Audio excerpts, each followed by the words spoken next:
Good evening. My name is Natalie Watts, and I'm the 2019 Senior Class President.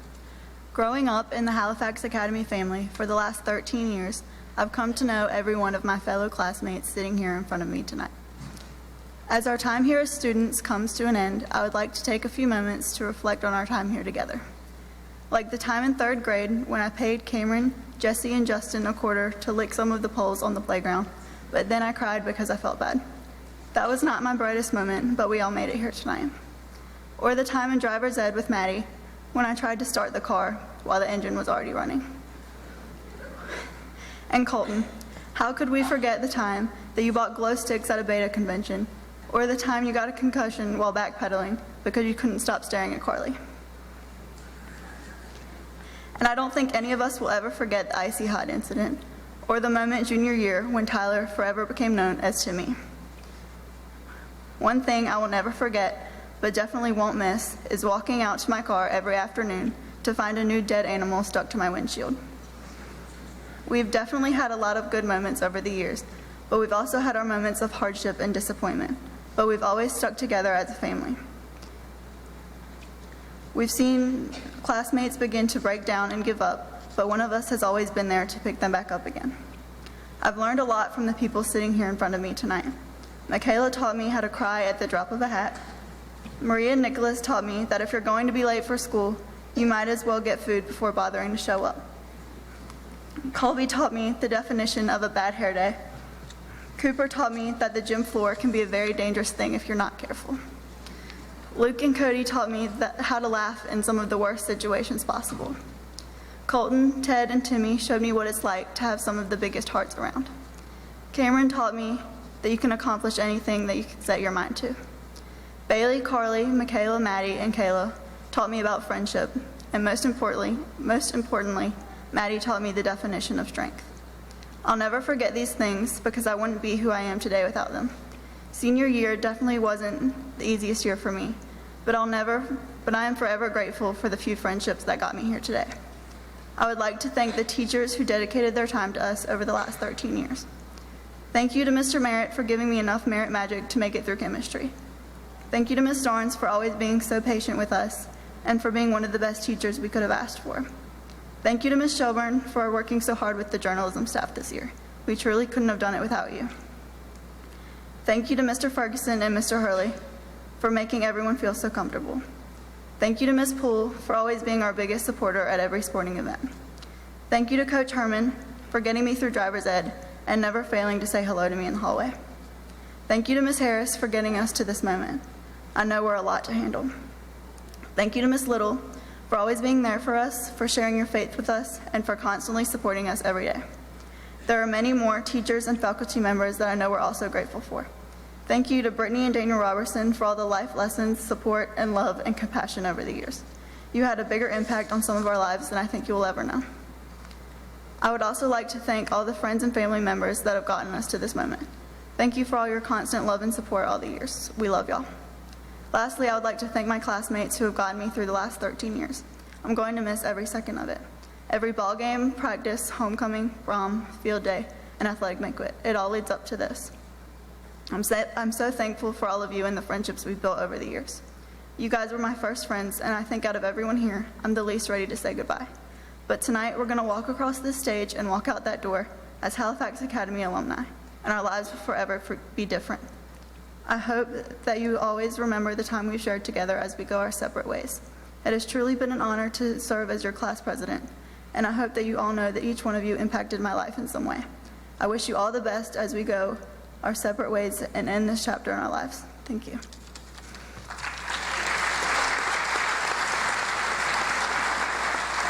Let us pray. Dear Heavenly Father, we are here tonight to celebrate our last 12 years of school.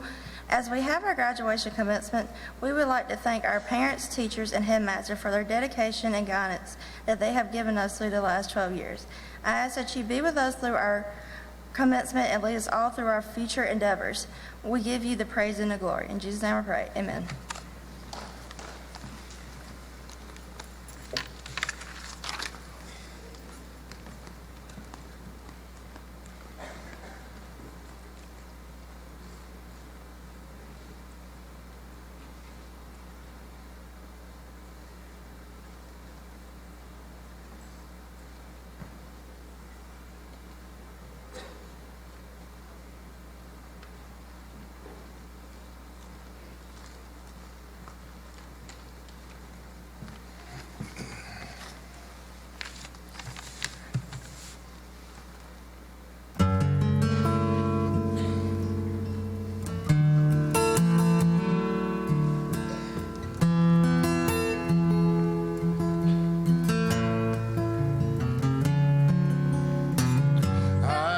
it said that a man would climb a mountain just to be with the one he loves. How many times has he broken that promise? It has never been done. Well, I've never climbed the highest mountain, but I'll walk the hill of Calvary just to be with you. I'd do anything. There's no price I would not pay. No, just to be with you, I give anything. I would give my life away. Yeah, yeah, yeah. And I've heard it said that a man would swim the ocean just to be with the one he loves. All of those dreams are an empty motion. It can never be done. Well, I've never swam the deepest ocean, but I walked upon a raging sea just to be with you. I'd do anything. There's no price I would not pay. No, just to be with you, I give anything. I would give my life away. Yeah, yeah. And I know that you don't understand the fullness of my love, how I died upon the cross for your sins. And I know that you don't realize how much that I give you. And I promise I would do it all again just to be with you. I've done everything. There's no price I would not pay. No, just to be with you, I gave everything. Yes, I gave my life away. Yeah, yeah, I gave my life away. Yeah, yeah, just to be with you. Oh, just to be with you. Oh, just to be with you. Oh, just to be with you.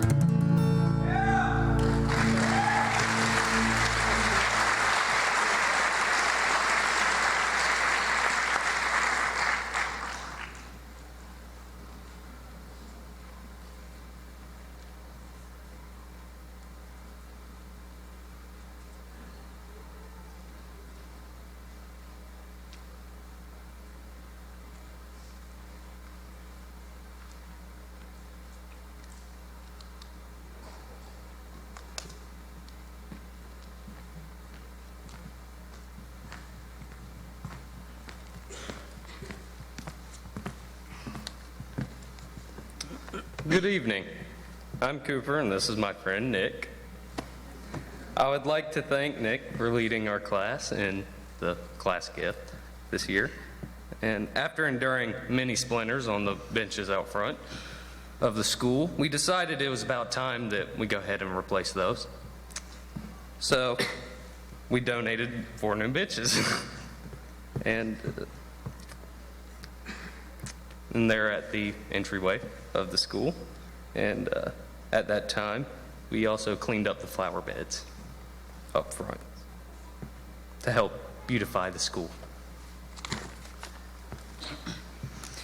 You all are invited to go by the school or go to the Halifax Academy Vikings Facebook page to see our class gift. Thank you.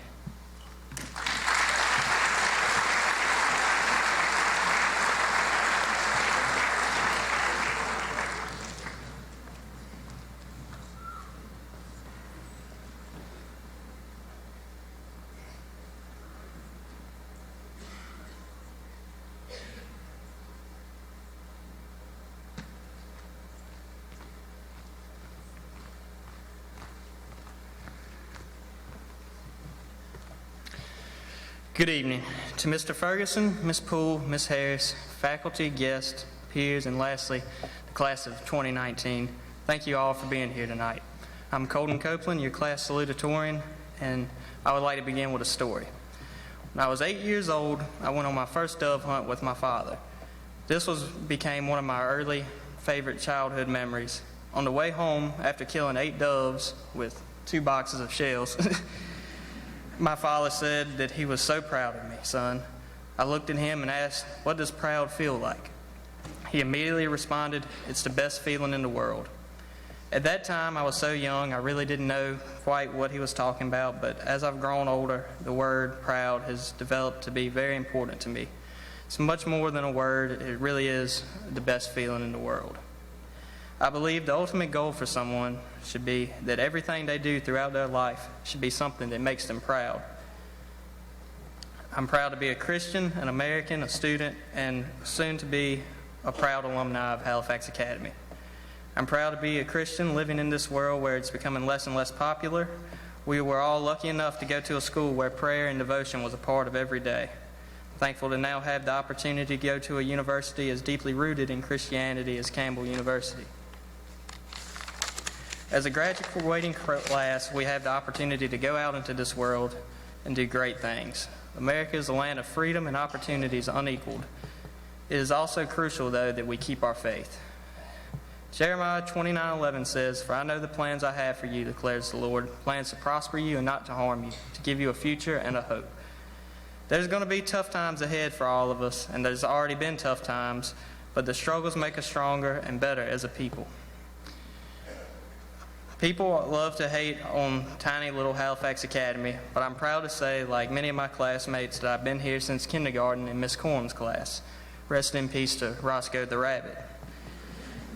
This truly is a special school. I can honestly say that not just every teacher, but every single member of the faculty, from the janitors to the cafeteria, truly cares and loves for all of us students. The genuine love that each teacher has for us is going to be greatly missed by all of us. No matter what some say, they will miss this place. There are countless people who have affected our lives here at Halifax Academy. Thank you to Ms. Little for keeping us on the right path with your many sermons. I think we all walk a little straighter in this crazy world because of you. To Coach Herman, it's been a blast. You've taught us how to be professional while still having a good time. To Mr. Merritt, thank you for all your words of wisdom, even though you did stick me in the hall and make me write a couple thousand sentences more than I'd like to remember. To Ms. Poole, I wouldn't have wanted to take that horrible calculus class with anybody else. I'm going to miss hearing you at every single sporting event. To Ms. Starnes, you're one of the kindest and most patient people I've ever met, and thank you. To Ms. Zucker, I'm glad you didn't have to proofread this because there isn't a lick of punctuation in all 3 pages of this. To all of our coaches that have guided us through a lot of winning seasons and a lot of losing seasons, thank you for your impact. My advice to anyone younger than me in here is play all 3 sports. You won't regret it. It took me till 12th grade to figure that out. As long as you give your all, you're going to have fun. Also, make sure you do all your homework and study, or else you'll be watching someone else, Bailey, give a valedictorian speech. And as a class, we have been through each other's best and worst moments. We've grown up together, and I love and will miss each and every one of you in some way. To the class of 2019, good luck and God bless on all your future endeavors, whether you're going to continue your schooling, join the workforce, or Timmy as you go to serve our country in the Navy. Before I go, I want to especially thank my family for all their support and love. I really couldn't have done it without y'all. See, at the end of the day, you look back, you should be able to look back and say that you're proud of everything you did that day. If you can do that, that's a heck of a day. As I learned so many years ago, being proud is the best feeling in the world.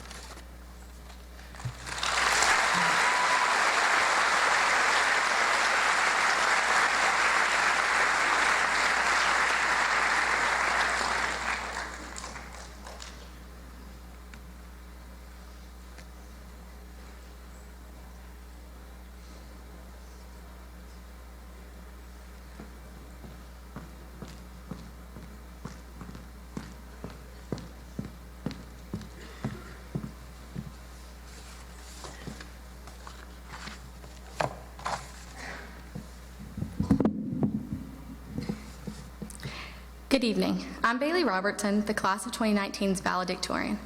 First off, let me start by saying I'm a little embarrassed because I don't know if you've noticed, but there's like 28 of us all wearing the same outfit. Awkward. Anyways, before I get to the more sentimental part of my speech, there are a few people I need to show my appreciation for. Sorry. I want to thank all of the faculty and staff at Halifax, but there are a few I want to thank specifically. Mr. Ferguson for showing us that it's okay to have fun as long as you get your job done. Ms. Poole for actually making math fun, or at least trying. Ms. Starnes for dealing with our class every day and somehow not losing it. Mr. Merritt for always picking on me and giving me the only B I got this year. Thanks. Ms. Shelburne for being an awesome yearbook advisor. I wouldn't have wanted to be editor with anyone else. Ms. Harris for keeping us entertained with her horrible dancing. And Ms. Harris, and Ms. Little for making sure everyone at Halifax Academy knows they are loved and showing us that sometimes you have to preach more than you teach. I have to thank not only my friends, but my entire class for helping me calm down after a test by telling me to shut up because I probably did fine. I want to thank my sister for passing on to me the Robertson curse of being forgotten, having our names misspelled, or really having anything that can go wrong. Lastly, I want to thank the rest of my family, especially my parents, for not only teaching me, but showing me how to live a God-centered life in a self-centered world. Now, some of this class has been together for a really long time, so you can only guess the kind of memories we have together. Some of my personal favorites include a balloon full of Germex popping on Miss Alston, Will getting a detention slip for passing gas during PE, Hunter trying to run across a bonfire and melting the soles of his shoes, Ms. Harris pushing Natalie in a wheelchair out of Disney World because she had a migraine, Cody stealing a little pink bike from Ms. Harris's office and riding it down the hallway, and then Mr. Ferguson taking said pink bike and riding it back to Ms. Harris's office. Through all of these experiences, we truly have become a family, a perk of having a class of only 28 people. It's amazing to graduate with people you consider family. It makes everything seem so much personal. You become proud of every single one in the class because you know what they've accomplished, how bright their futures are, and how much they've overcome. I've watched people in my class go through challenges that no teenager should have to go through, yet here we all are. And because of this, I've learned a few things from my class and throughout high school in general. First, as much as you may hate to admit it, your parents are usually right. Second, even if they're not right, they always have your best interest at heart. Third, procrastination isn't always bad. Some people thrive under pressure. But what I've learned is I am not one of those people. Fourth, you will never become superior by making others feel inferior. Fifth, something my dad told me yesterday, you can please some of the people all of the time, and all of the people some of the time, but you can't please all of the people all of the time. And lastly, you can have a million reasons to not do something, but fear can't be the reason you don't. I heard someone say the other day to just do it afraid. I've learned that fear never goes away. It's always there, making you believe that you are incapable of doing something amazing. But you have to not give fear the power to own you. Since I'm not only your valedictorian, but I was your chaplain, I feel it's appropriate to share one of my favorite Bible stories, the story of Nehemiah. Nehemiah had a seemingly awful job. He was the cupbearer, meaning he tasted the king's wine before the king drank it to make sure it wasn't poisoned. He had a lowly job, but God had a greater plan. At the time, the wall around Jerusalem had fallen and was in dire need of rebuilding. Nehemiah prayed, and God answered.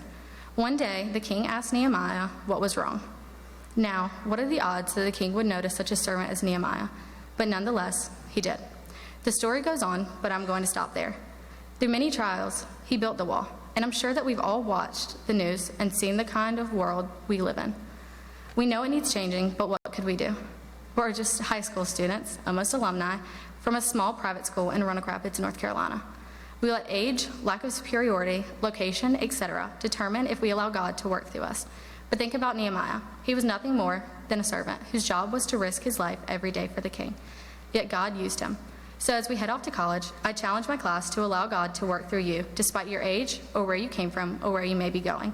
He created each of you with a purpose, and I know you are all capable of using your gifts in ways that can change this world.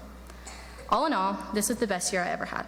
Obviously, everyone says that about senior year, but it was a lot more to me. I did things I never thought I could, like ride the Tower of Terror or be able to go to a garage to hear my favorite band play. I met a whole lot of new people, making a bunch of new friends. Through all of these new relationships, I've never felt more myself or closer to God. I also think I've gotten much, much closer to my class, and I have no doubt that those memories I mentioned earlier and plenty more will be remembered in our hearts for the rest of our lives. Now, I'm not going to mention everyone by name, but I think you'll know what categories you fit into. To those I never knew extremely well, I want to apologize. I have no excuse to not know all 28 of you and your hopes and dreams and aspirations in life, but I don't, and I'm sorry. To the people who were once my best friends and now possibly my only acquaintance, just know I remember all of our inside jokes. I remember every time we hung out, even if we were 8 or 14. I could never forget you. To the ones of you who never failed to make me laugh, thank you. You made those long days seem just a little bit shorter. To those I knew I could text at any time. I couldn't have made it this far if you hadn't talked me away from a breakdown. You're too good for this world. To those I played sports with or cheered on, congratulations. We all made it through those hot practices we never thought went in. It's too bad we didn't realize how much we may miss it. To the people I won't be leaving next year, get ready for homesick messages begging you to come eat lunch with me. Let's go Camels. And the hardest one, to my closest friends, thank you. I couldn't be more grateful. You let me call you at any time. You encouraged me to step outside my comfort zone. You've supported me every step of the way, whether that be by coming to my dance recitals or just sending me a good luck text before a competition. The scariest part of college next year is knowing I won't have you guys there to lean on in times of need. My friends, my class, my school, you mean everything to me. Halifax Academy has been like a home to me for the past 11 years, full of people I know would support me no matter what. This school and class hold a special place in my heart. The saying, once a Viking, always a Viking, is kind of relaxing to me, because I know this isn't a goodbye, it's a see you later. Thank you.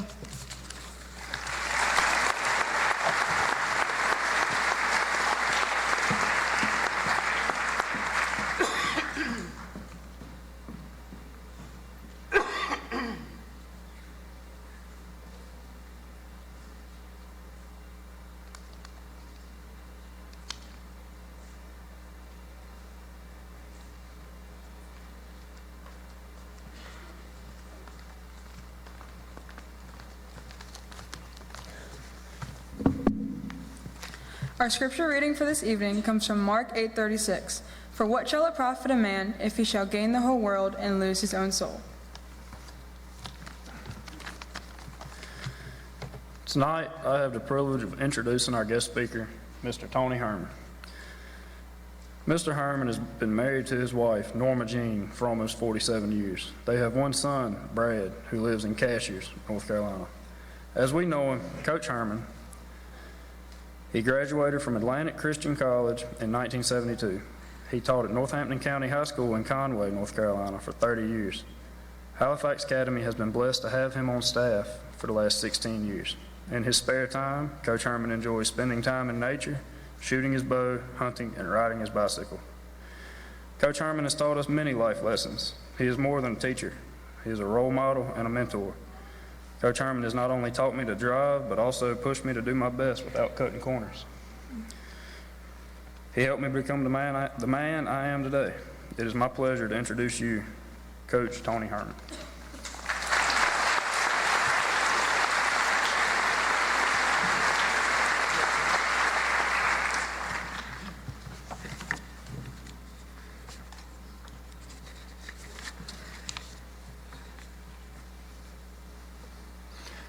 Thank you, Cody. You did well.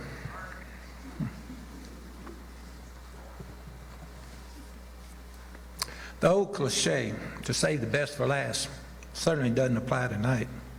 If it does, I should have went first. Bailey, Colton, outstanding job, but I didn't think of anything less because of your self-discipline. Board members, Mr. Ferguson, fellow teachers, parents, family members, honored guests, alumni in the graduating class of 2019 at Halifax Academy.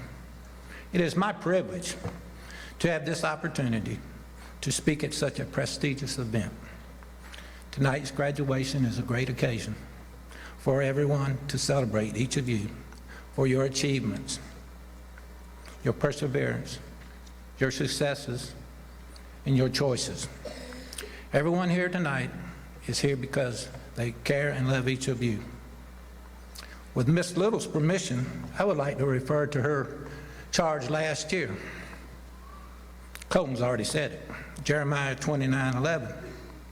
For I know the plans I have for you, declared the Lord. I immediately thought of this story. There was a little 5-year-old boy whose family lived at Fort Shafter in Honolulu, Hawaii. The first day of kindergarten, his teacher told his mother he cried all day. The second day wasn't any better. So after they laid everybody down and she wasn't looking, he jumped out the window and started home. On the way home, he crawled under some bushes and went to sleep. When the teacher realized that she was missing a student, she called the MPs, or the military police. They searched the whole grounds and could not find him. So they put the whole fort on lockdown. After a short nap, he continued his journey home and was quickly found by the MPs. Later that afternoon, his father had to go to the commanding general office, General Brooks's office. Obviously, when he got home, he wasn't very happy. The third day, the teacher told his mother that General Brooks had expelled him for the remainder of the school year. In the second grade, he returned his report card to his teacher and told Mrs. Sutton, Mrs. Sutton, I don't mean to scare you, but last night my daddy said, if my grades don't improve, somebody's in trouble. He always hated school, so his plans were to quit in the 10th grade. His father, mother, older brother, and older sister all quit before graduating. When school started, he skipped the first 10 days of school and went fishing with his best friend.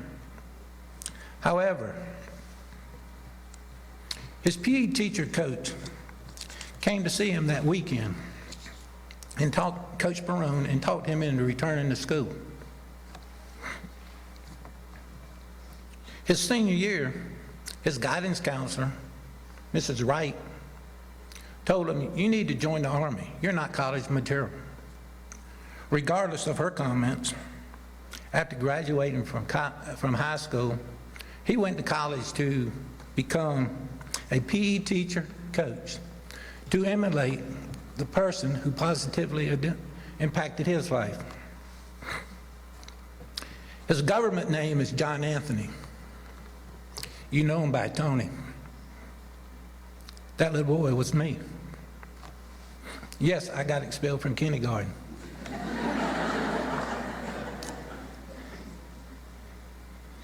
Yes, the whole fort went on lockdown because of me. Yes, I skipped school for 10 consecutive days. And yes, I was told I wasn't college material. I tell my story because sometimes the only way for your hopes, your dreams, and your aspirations, Bailey, to become a reality is to believe in yourself when nobody else believes in you. Or when other people believe in you when you don't believe in yourself. And most importantly, you see, I didn't choose teaching. God chose me to teach. It was His plans for me. And I've loved coming to school for the last 46 years. The Bible verse that I chose to introduce my topic tonight is 2 Timothy, verse 7. For the Spirit God gave us does not make us timid, but gives us power, love, and self-discipline. When you were born, you were not born good or bad. You were taught to be good. Nobody's born disciplined. Discipline is formed over time by choices that your parents, your extended family, and your teachers made for you. We call that imposed discipline. As a young child, you start making a few choices every day, and those choices add up and increase as you get older and mature. The average adult makes 35,000 choices each day. You did not learn self-discipline without imposed discipline. A relationship and a mutual trust between your parents, your teachers, and you. Self-discipline requires you to make good choices without the presence or a reminder from an adult. Good choices have rewards. Bad choices have consequences. Your self-discipline in life determines how successful you will be. It's the bridge between your hopes and dreams and your accomplishments. Look at the lead of any group. What separates them from anybody else is their self-discipline. In order to have what you truly want in life, you must be true to who you really are. As you mature and your life continuously changes, you will always revert back to the core values and the discipline you established at your early age.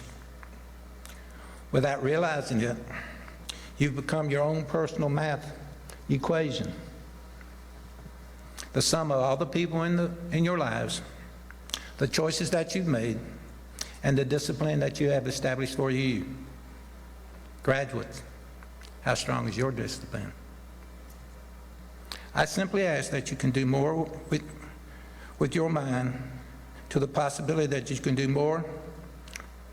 I simply ask that you open your mind to the possibility that you can do more with what you already have. It's time to trust your heart and your brain, telling you what you already know you can do. Rely on your self-discipline to make your choices.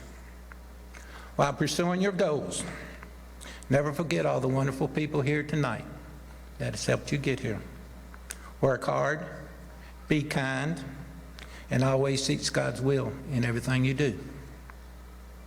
Remember the Bible verse that Kayla read? What does a man profit if he gains the whole world and loses his soul? Success is not what you have, but who you are. And your success is dependent upon your self-discipline, but it's nothing without God's blessing.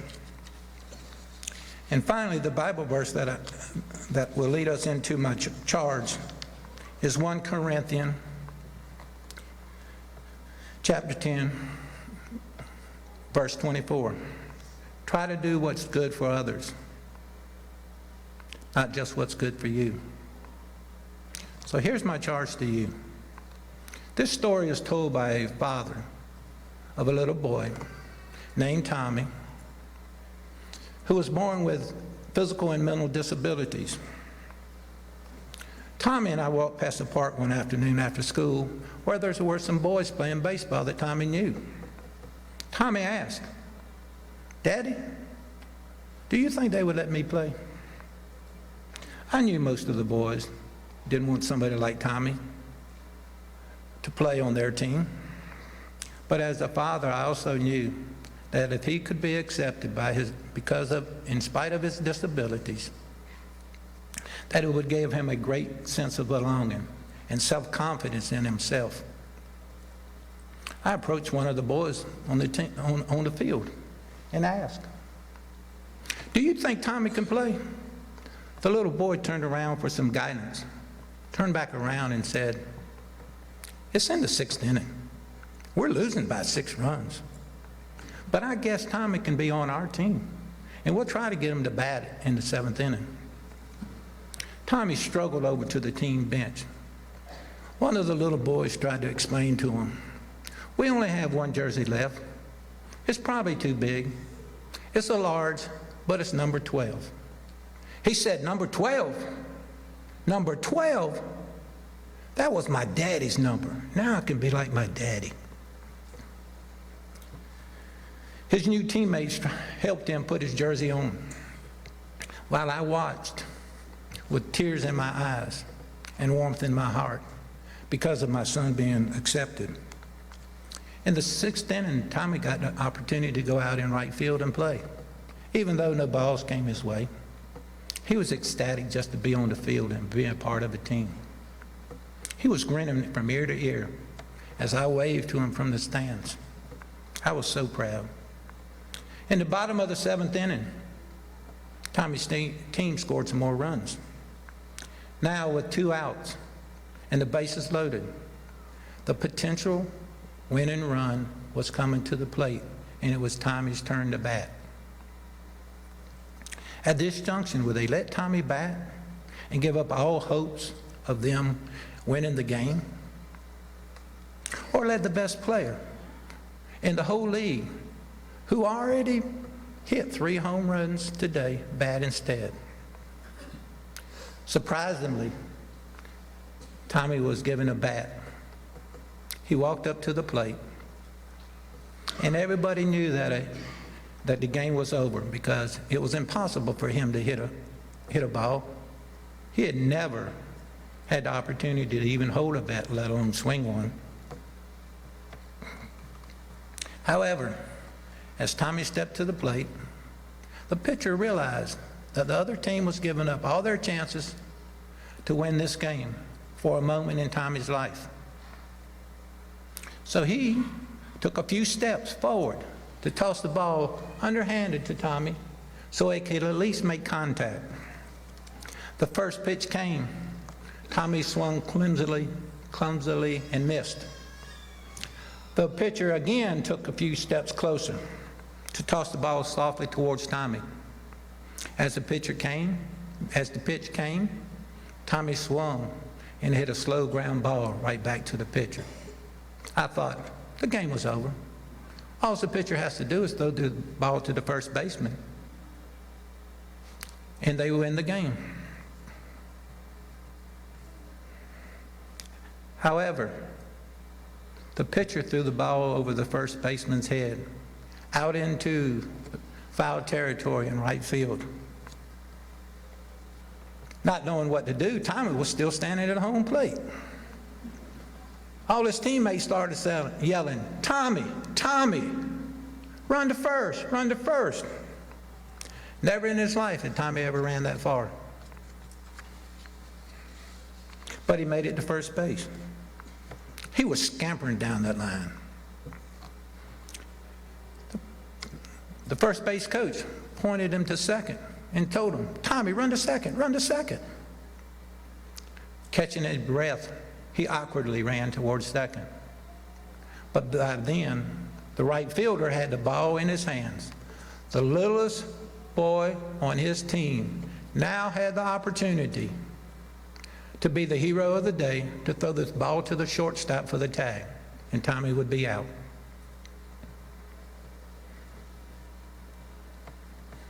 However, he understood the intentions of the pitcher, so he too threw the ball high over the shortstop head into foul territory in left field. The shortstop met Tommy halfway, helped him get to second, turned him towards third base and pointed him to third base and said, "Run to third, Tommy, run to third." Tommy ran to third delirious, while the runners in front of him ran towards home, ahead of him. When he got to third, the third base coach told him, Tommy, run home. Now both teams, spectators, are all standing up cheering for Tommy. Run home, Tommy, run home. Fatigued, somehow he finally reached home and stepped on home. And he was celebrated and cheered for being the hero of the day, for hitting the grand slam home run that allowed his team to win. Everyone was chanting, Tommy, Tommy, Tommy. That day, his father said with tears rolling down his face, those two little boys' teams brought a piece of true love and humanity into this world. Tommy's jersey became a true wash and wear jersey. His mother had to wash it every night so he could wear it the next day to school. Every morning when his mother put his jersey on, he told her, that was the best day of my life. Unfortunately, Tommy didn't make it to another school year. He died that summer from complications from his disabilities. He was only 12 years old, having never forgotten being a hero that day. He was buried in his number 12 jersey with his teammates as honorary pallbearers. I ask you to pause and reflect. What would you do in that situation? Situations in the future. I challenge each of you to be compassionate, empathetic, and forgiving. Trust your heart and your brain. Utilize your self-discipline. And always, always seek God's guidance to help you make your right choices in your life.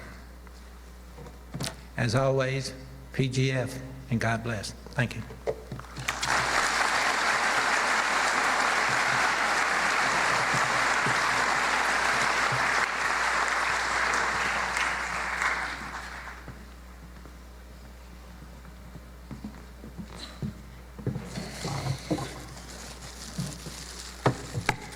At this time, I'm going to present a plaque. It's kind of out of the ordinary for a graduation ceremony, but fitting for tonight.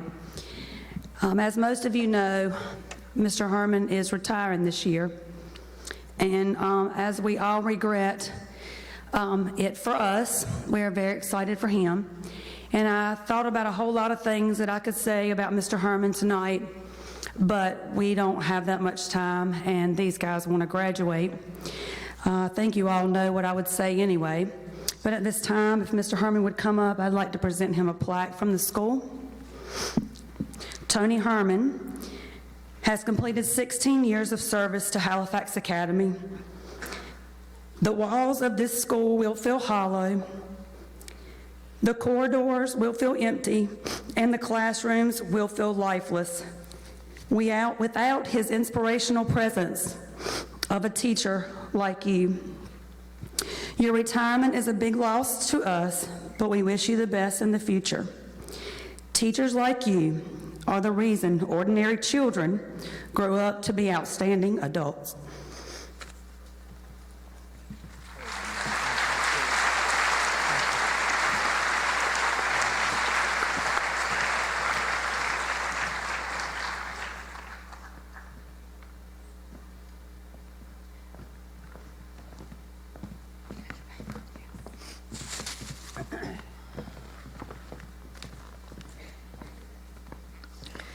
Now we would like to recognize this year's Junior Marshals. Junior Marshals are selected during the second semester of the junior year based on their high academic achievement and character. These students are the top 6 in the class of 2020. If the Junior Marshals will come forward to receive your certificates of recognition and appreciation, please hold your applause until I've called all 6 of their names. Chloe Austin, Lydia Boyner, Abby Fleming, Holly Forst, Elizabeth Garner, Cameron Pate.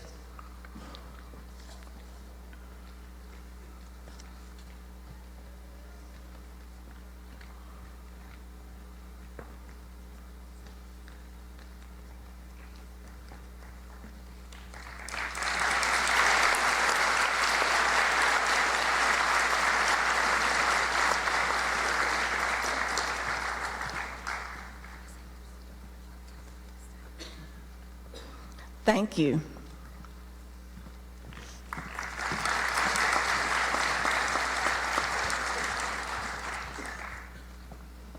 At this time, I would like to recognize the mascots for the class of 2019.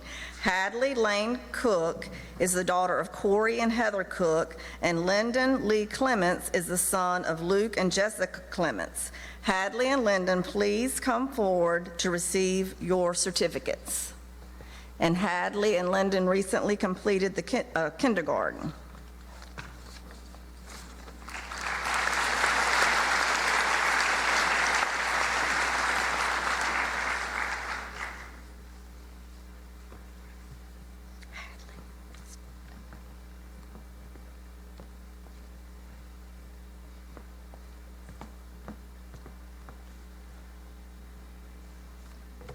Let's congratulate them one more time.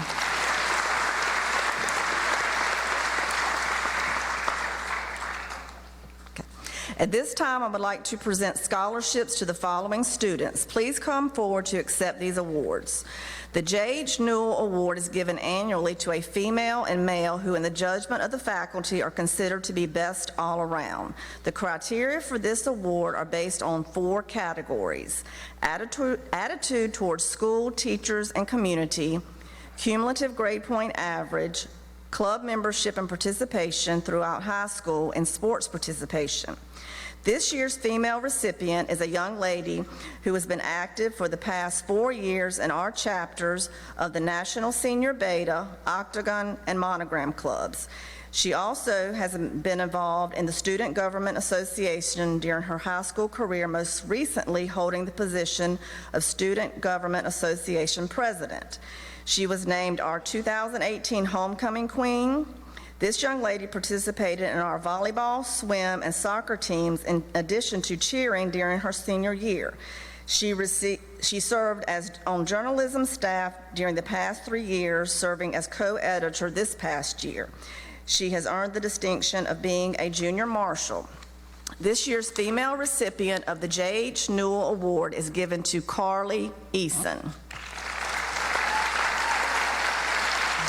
Carly is being awarded a $100 scholarship given by Mr. and Mrs. Ronnie Hales in memory of Mr. Newell. Please congratulate her one more time.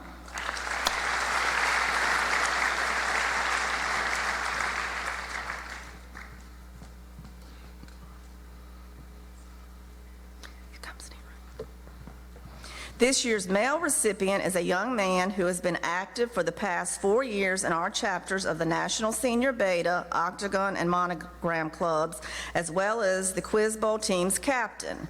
He also has been involved in our Student Government Association throughout high school. This young man participated in football and baseball throughout his high school career and played basketball during his senior year. He earned the distinction of being a junior marshal and is the class salutatorian.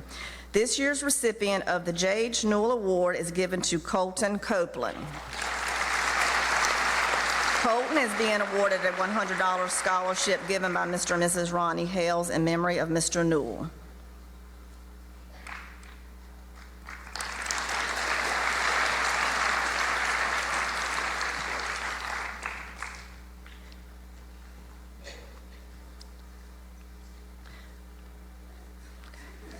Go stand beside her and then come back to me.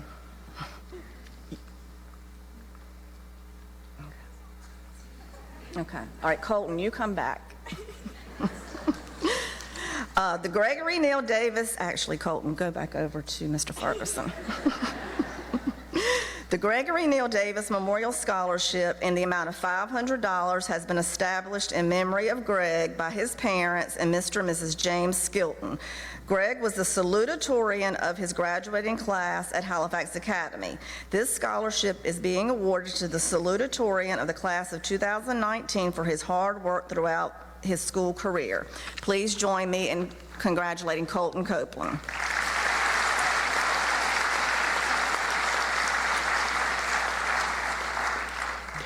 All right, if you'll come stand right here. The Halifax Academy Student Government Association also is presenting 4 scholarships this year for 4 deserving young people who have excelled in their SGA responsibilities. Please hold your applause until I've read all 4 names. The recipients of the Student Government Association scholarships are Colton Copeland, Carly Eason, Bailey Robertson, and Maddie Suter. Colton, Carly, Bailey, and Maddie, please come forward to receive your scholarships.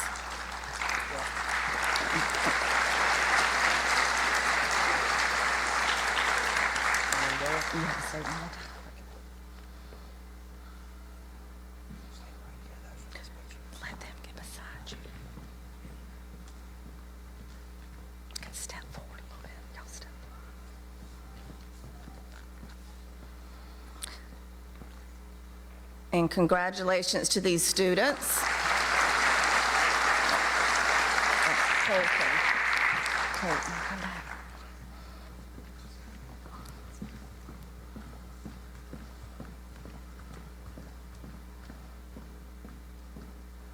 Halifax Academy's chapter of the National Senior Beta Club is presenting 2 scholarships in the amount of $100. These students are being recognized for their outstanding service to our Senior Beta Club's local chapter. Please hold your applause while I announce the names. The recipients of the National Senior Beta Club Scholarship are Colton Copeland and Natalie Watts.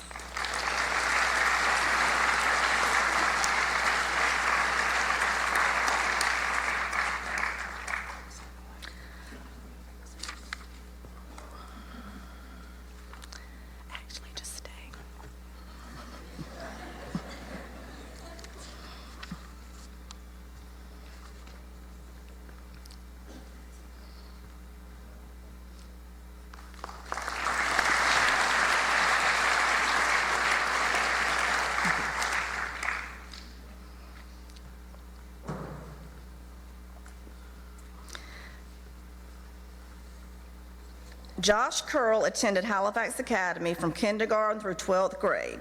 He graduated in 2012. Josh was always an inspiration to his family, his friends, his classmates, and his community while he was a student at the academy. Although Josh died in 2012 at the age of 18, his influence is still felt. The Josh Curl Scholarship was established in his memory to ensure that his influence will continue for future generations at Halifax Academy. Josh chose a statement from Stonewall Jackson as his senior quote. "My religious beliefs teach me to feel as safe in the battle as in bed. God fixed the time for my death. I do not concern myself about that, but to always be ready, no matter when it may overtake me. That is the way all men should live, and then all would be equally brave." This quote described Josh's life and beliefs. Through the efforts of Josh's family, Tommy, Angela, T.J. Curl, and the support of other family, friends in the community, the Josh Curl Memorial Scholarship will award 5 scholarships to members of the class of 2019. Please hold your applause while all 5 names are announced. The recipients are Colton Copeland, Colby Hayslip, Maria Lyles, Bailey Robertson, and Maddie Suter.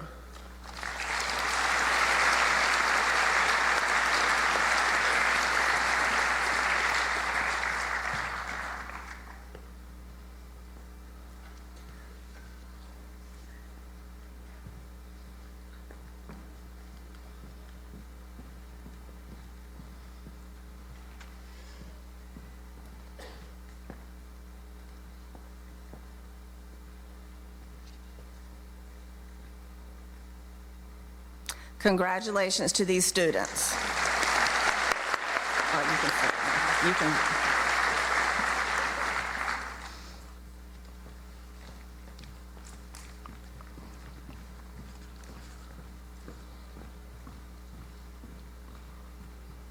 Now I'd like to recognize Thomas Garrett and Eli Harris, who will present the Dylan Moore Cowboy Up Memorial Scholarship. And it is very important to the Moore family for Eli and Thomas to present this scholarship. In their short time with Dylan, a little bit over 7 years. They had a tremendous friendship, so ask them about it someday.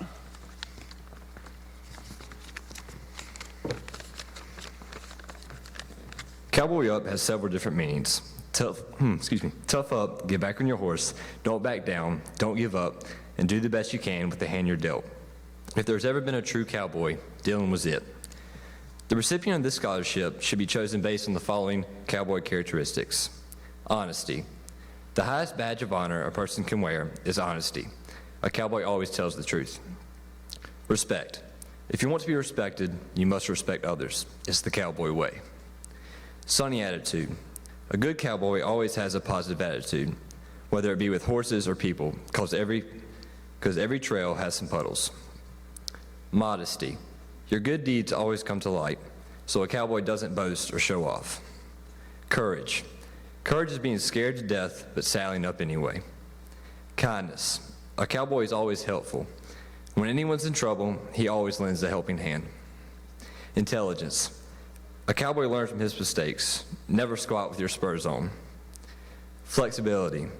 Life isn't about how fast you run or how high you climb, but how well you bounce when you fall off the saddle. Determination.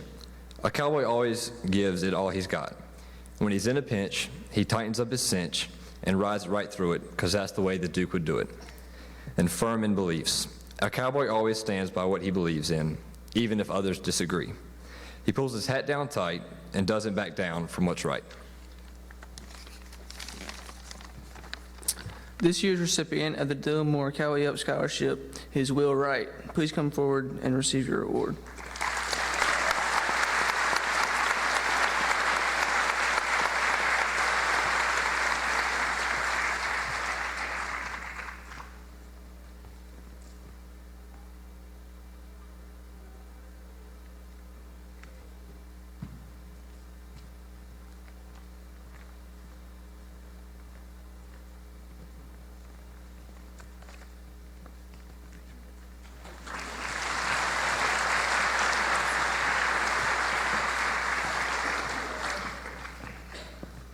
At this time, I would like to recognize the Wells family who will present the Thomas Wells Scholarship.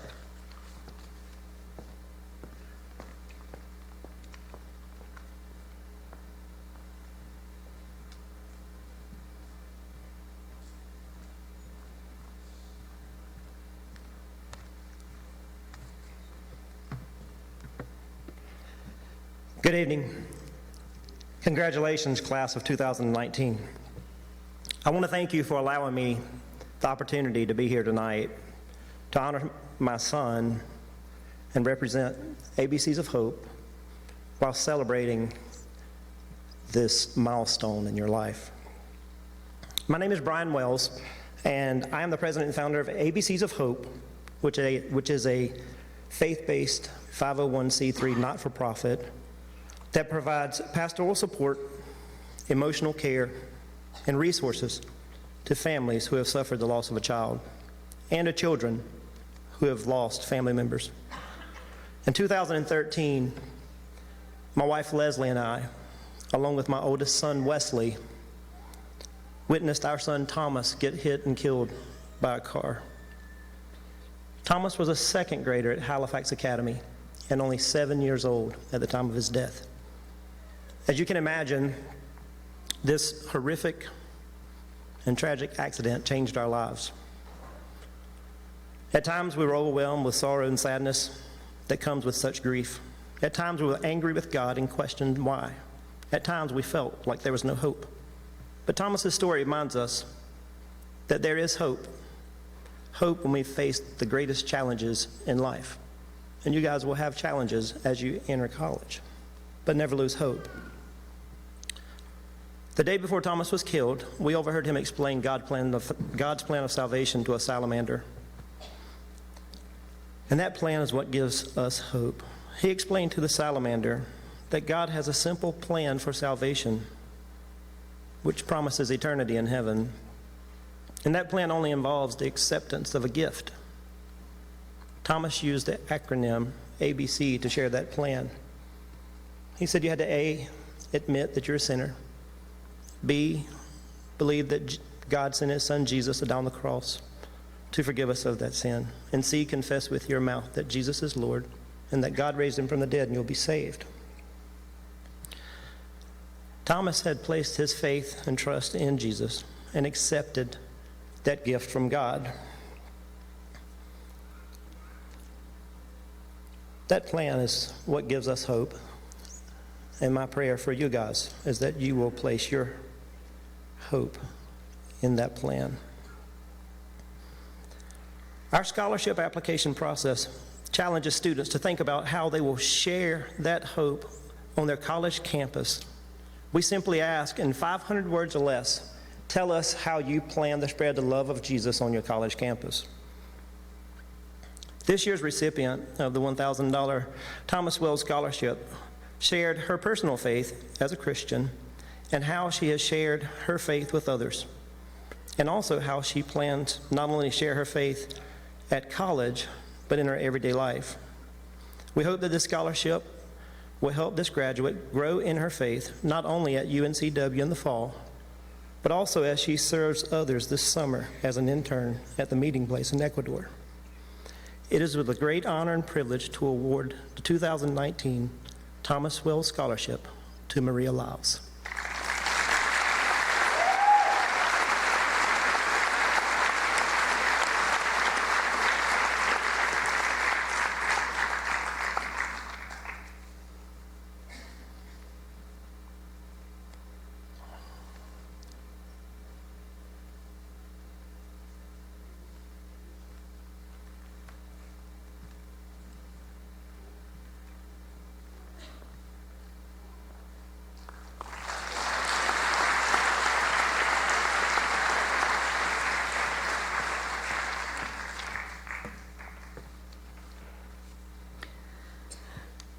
The following students should stand as they are being recognized for scholarships they have already been awarded. Megan Cobb was awarded a $21,450 scholarship annually from North Carolina Wesleyan College.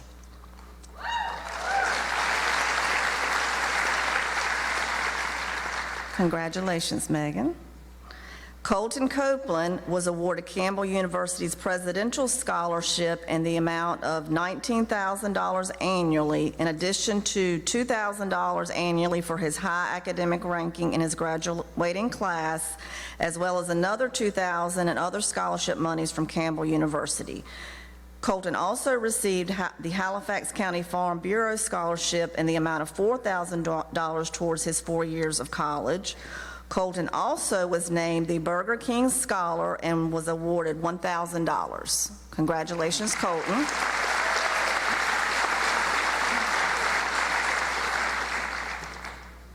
Cooper Davis. Cooper was awarded $12,000 in scholarship monies from East Carolina University. Congratulations, Cooper.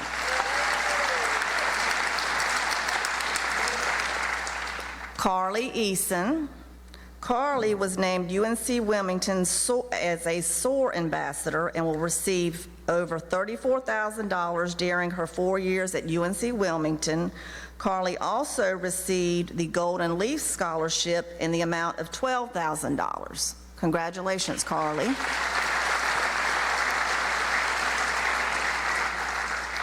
Kayla Gartner.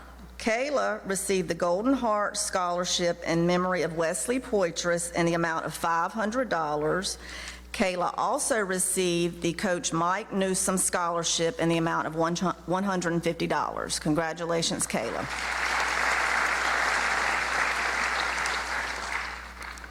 Margaret Hudson was awarded Campbell University's Presidential Scholarship in the amount of $17,000 annually, in addition to another $2,000 annually for her high academic ranking in her graduating class, as well as another $1,000 of scholarship money from Campbell University. Congratulations, Margaret.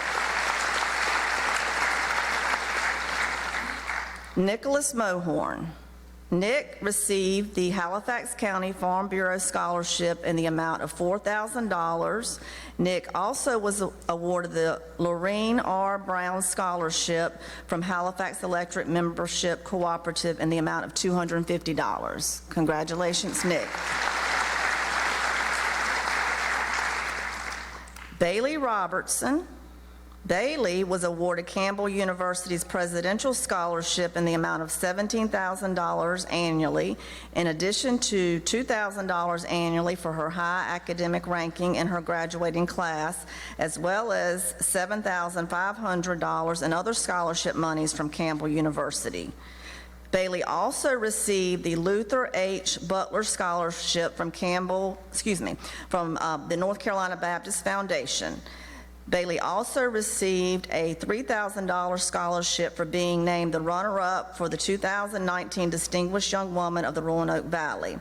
Bailey received an additional $1,000 in scholarship monies for placing in the preliminaries of talent, fitness, scholastic, and interview awards from the 2019 Roanoke Valley Distinguished Young Woman Program. Bailey also received the Angels Closet Scholarship in the amount of $1,500 for demonstrating kindness, dependability, compassion, volunteerism, and academic success. Congratulations, Bailey.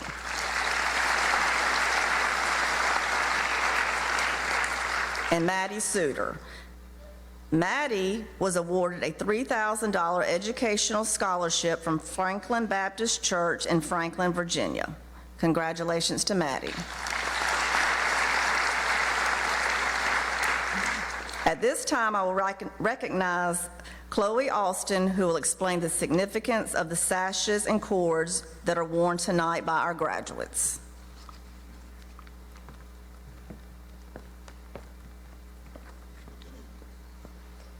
Graduating from high school is considered an honor and accomplishment in itself.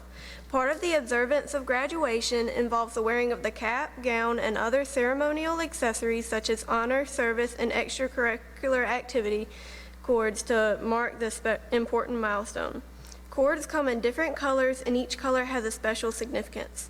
The cords show a student's commitment to excellence in the classroom and in extracurricular activities. As you see in the program, the following represents the cords our graduates have achieved. As I read the significance of each cord, graduates who have achieved this cord should stand to be recognized. The lilac cord is for journalism.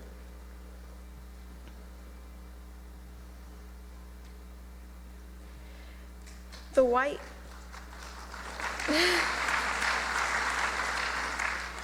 cord represents the Monogram Club.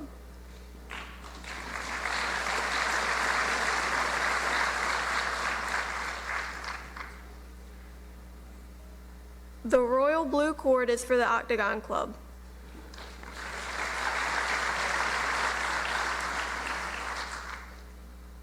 The orange cord represents the shooting team.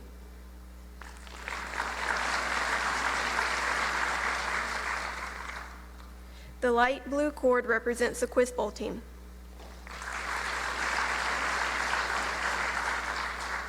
The red cord is for the Student Government Association.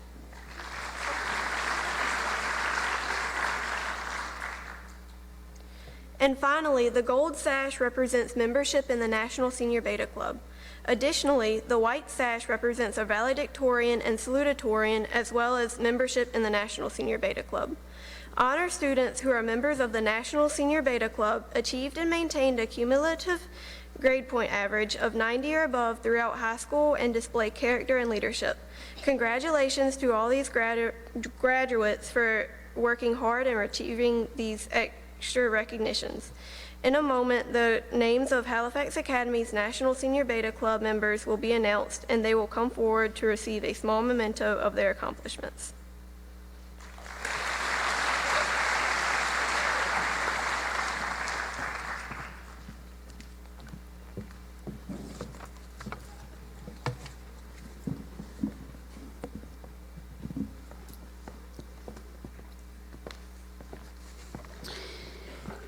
We will now recognize our National Senior Beta members with a small token to honor their academic accomplishments. Please come forward as I call your name and remain on stage while all the honorees are recognized. Colton Everett Copeland.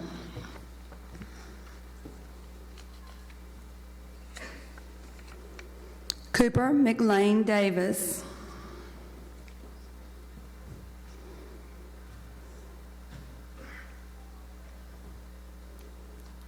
Carly Marie Eason, Thomas Edward Fleming Jr., Landon Colby Hayslip, Hunter Randall Harris, Margaret Louise Hudson, Ronald Luke Keeter III, Gina Maria May Lyles, Jonathan Dylan Pittard, Charles Cameron Podruchny, Rachel Bailey Robertson,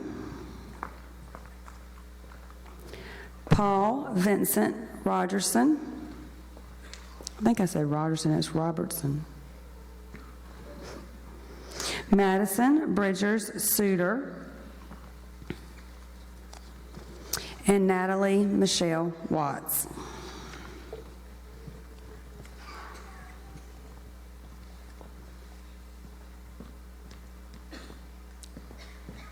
Good job.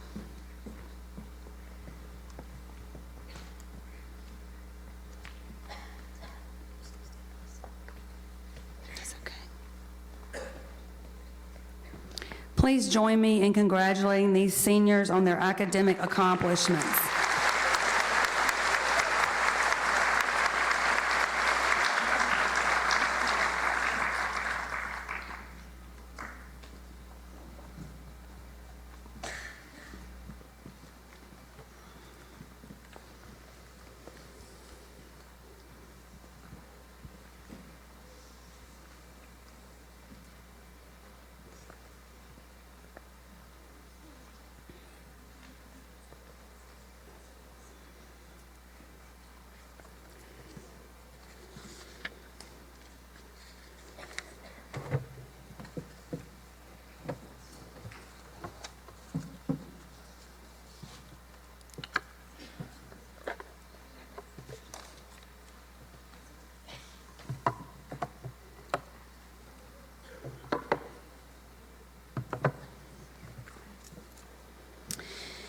Now, we will award the diplomas for the class of 2019.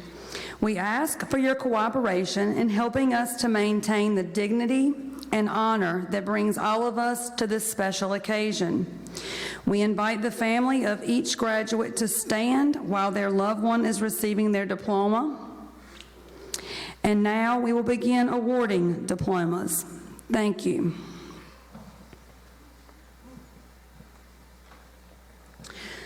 Christopher Laquan Watkins Carter.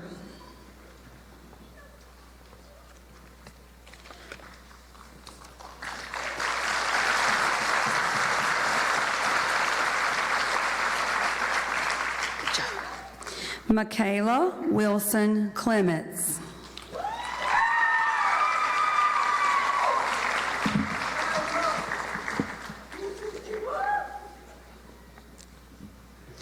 Megan Alexis Cobb.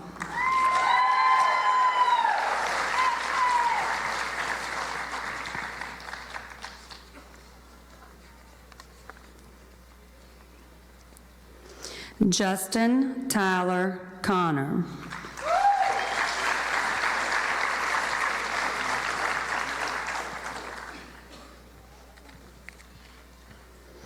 Colton Everett Copeland. Kristen, tell him to stop.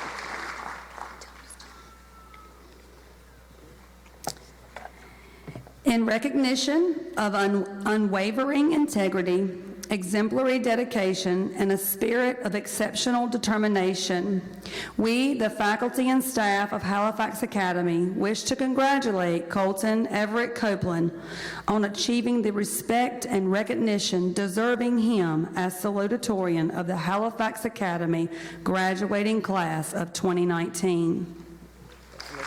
Congratulations. You did a good job. Tyler Chanson Crouch.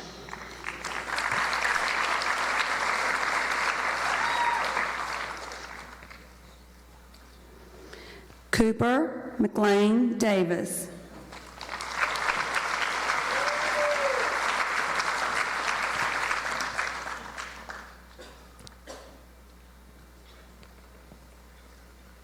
Carly Marie Eason.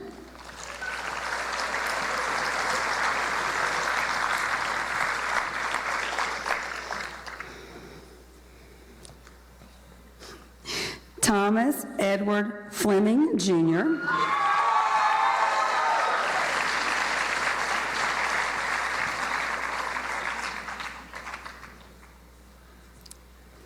Kayla Christina Gardner.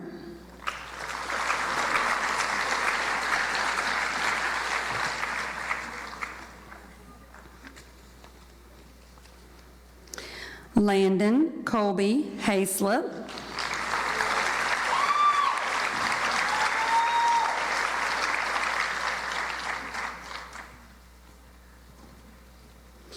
Joseph Harrison Hardy.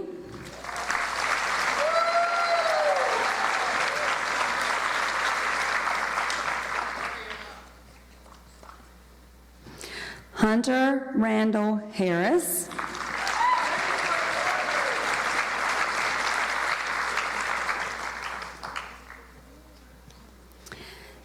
Jacob Tyler Harris.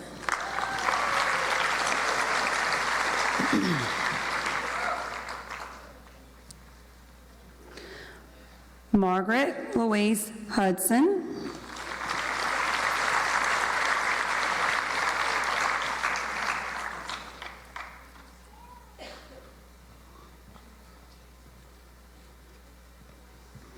Ronald Luke Keeter III.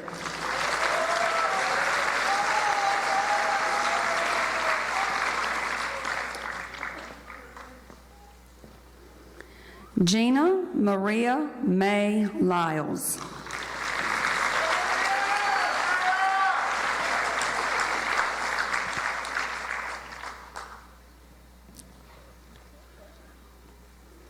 Nicholas Patrick Mohorn.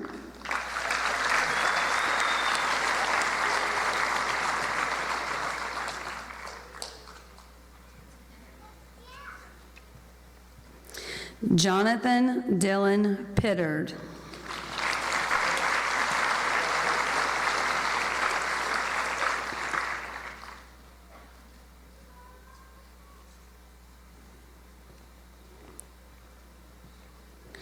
Charles Cameron Podruchny.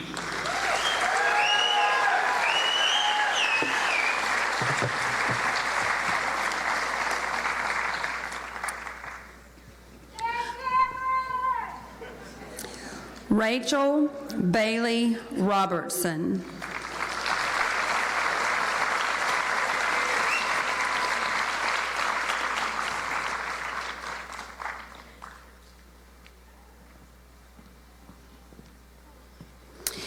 In recognition of unwavering integrity, exemplary dedication, and a spirit of exceptional determination, we, the faculty and staff of Halifax Academy, wish to congratulate Rachel Bailey Robertson on achieving the respect and recognition deserving her as valedictorian of the Halifax Academy graduating class of 2019.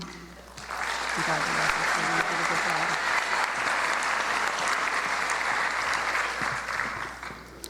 Paul Vincent Rogerson.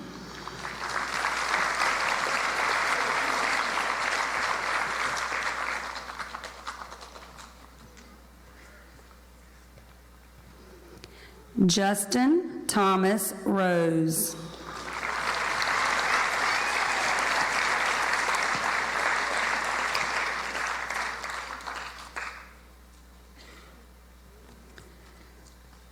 Madison Bridgers Suter.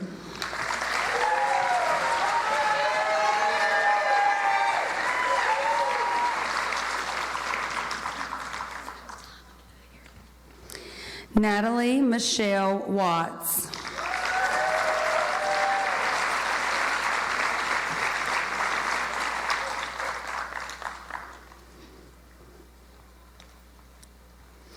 Lauren Elizabeth Wheeler.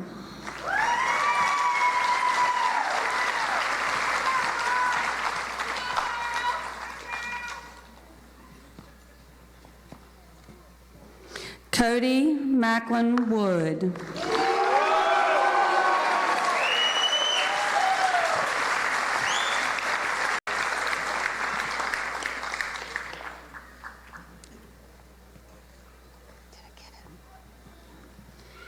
William Clifton Wright.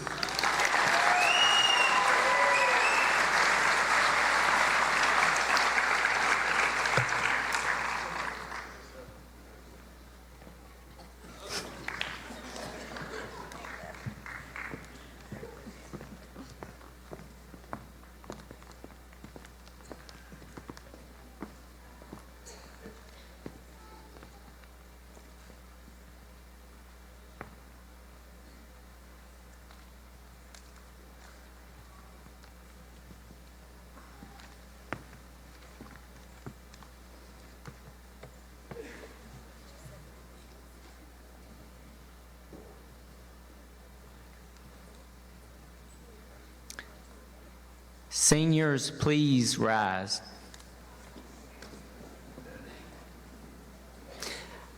I'd be remiss if I didn't take the opportunity to thank all of the parents and families of these seniors. Thank you for sharing these fine young men and women with us and allowing us to be a part of their lives here at Halifax Academy. It has been an honor to serve them and you.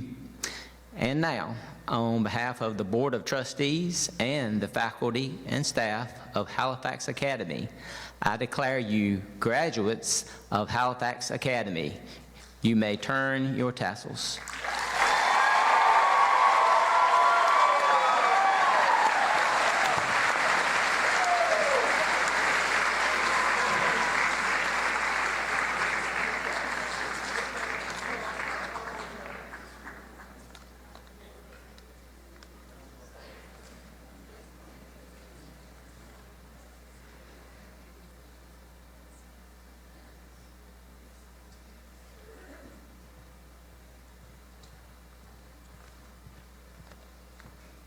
Would everyone please stand?